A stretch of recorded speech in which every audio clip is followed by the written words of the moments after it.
नमस्कार, मी तुमचं स्वागत करते आपल्या चॅनलवरती। आज आपण गणेश चतुर्थीनिमित्त मराठी निबंध लिहिणार आहोत। चला तर मग आपण व्हिडिओला सुरुवात करूया।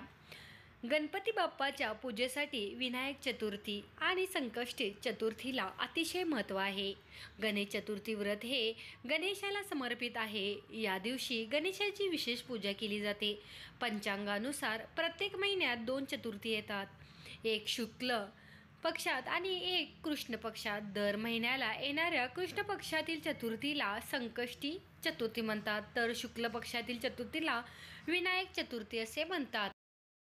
महिन्याच्या अमावस्येनंतर येणाऱ्या चतुर्थीला विनायक चतुर्थी म्हणतात। विनायक शब्दाचा अर्थ प्रतिष्ठित नायक असा होतो। श्रावण अमावस्या म्हणजेच पिठोरी अमावस्यानंतर भाद्रपद महिना सुरू होतो आणि भाद्रपद महिन्यातील विनायक चतुर्थी खूप खास मानली जाते। भाद्रपदात येणारी विनायक चतुर्थी श्री गणेश चतुर्थी म्हणून ओळखली जाते। असे मानले जाते की विनायक चतुर्थीच्या दिवशी मध्यान्ह काळात गणेश पूजन केले जाते। सामान्यपणे विनायक चतुर्थीचा उपवास मध्यान्हच्या वेळी म्हणजे दुपारी सोडला जातो। गणेश चतुर्थी हा भगवान गणेशांचा जन्मदिवस म्हणून संपूर्ण देशभरात दरवर्षी साजरा करण्यात येणारा उत्सव आहे। गणेश चतुर्थीचा सण चातुर्मासात येतो। या दिवशी पार्थिव गणेशाची स्थापना होते आणि 10 दिवसानंतर अनंत चतुर्थीला गणेश मूर्ती विसर्जित केली जाते। 10 दिवसाचा हा उत्सव मोठ्या थाटामाटात केला जातो। लोकमान्य टिळकांनी गणेश उत्सवाला पुण्यातील शनिवार वाड्यात पहिला गणपती उत्सव आयोजित करून सुरुवात केली। सर्व देवतांच्या आधी गणपतीची पूजा केली जाते, यामुळे विनायक चतुर्थीचे देखील वेगळे महत्त्व आहे। विनायक चतुर्थी सर्व कार्यात यश आणि सिद्धी देणारी आहे। गणपती हा विघ्नहर्ता असल्याने घरावर येणाऱ्या विघ्नांचे म्हणजे संकटांचे तो निवारण करेल ही भावना त्यामागे असते। गणेशाने मंगळाला वर दिला आणि तुझ्या नावाची ही चतुर्थी लोकांचे कल्याण करणारे होईल।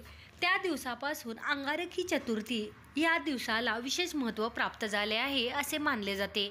नंतर मंगळाने गणपतीचे एक मंदिर बांधले आणि तेथे गणपतीची मूर्ती स्थापना केली। या मूर्तीला मंगल मूर्ती असे नाव मिळाले असे सांगितले जाते।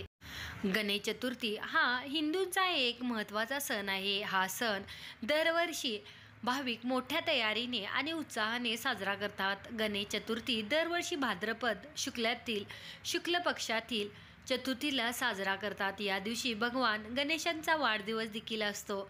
भगवान गणेशांना विघ्नहर्ता म्हणजे सर्व भक्तांचे अडथळे दूर करणारा आणि विघ्नहर्ता म्हणजे राक्षसांना त्रास देणारा या नावाने देखील संबोधले जाते। गणेश चतुर्थी पूजेमध्ये 2 प्रक्रियांचा समावेश होतो। पहिली मूर्ती प्रतिष्ठापना आणि दुसरी मूर्ती विसर्जन, याला गणेश विसर्जन असेही म्हणतात। हिंदू धर्मात एक विधी म्हणजे प्राणप्रतिष्ठा पूजा। मूर्तीमध्ये त्यांच्या पवित्र आगमनासाठी आणि षोडोपचार 16 मार्गांनी देवांचा आदर करणे। पूजेच्या 10 दिवसात कापूर, लाल चंदन, लाल फुले, नारळ, गूळ, मोदक आणि दुर्वा गवत अर्पण करण्याची प्रथा आहे। पूजाअंती गणेश विसर्जनासाठी लोकांची मोठी गर्दी जमते आणि आपल्या विघ्नहर्त्याला आनंदाने निरोप देतात आणि पुढील वर्षी बाप्पा पुन्हा येण्याची वाट पाहतात आणि बुद्धी आणि समृद्धी प्राप्तीची कामना करतात।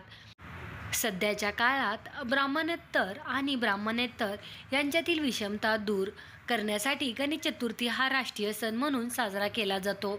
भगवान गणेश अनेक नावांनी ओळखले जातात, त्यापैकी काही एकदंत, असीम शक्तींचा स्वामी, हेरंबा, लंबोदर, विनायक, देवांचा देव, बुद्धी, समृद्धी आणि संपत्तीचा स्वामी इत्यादी। गणेश विसर्जनाच्या संपूर्ण हिंदू प्रथेसह 11व्या दिवशी अनंत चतुर्थी लोक गणेशाला निरोप देतात, पुढच्या वर्षी लवकर यावे असा आशीर्वाद द्यावा अशी ते देवताकडे प्रार्थना करतात। आज आपण मराठी माहिती गणेश चतुर्थीनिमित्त पाहिलेली आहे। तर हा व्हिडिओ तुम्हाला कसा वाटला नक्की सांगा आणि व्हिडिओ आवडल्यास आपल्या चॅनलला सबस्क्राईब आणि व्हिडिओला लाईक करायचं विसरू नका।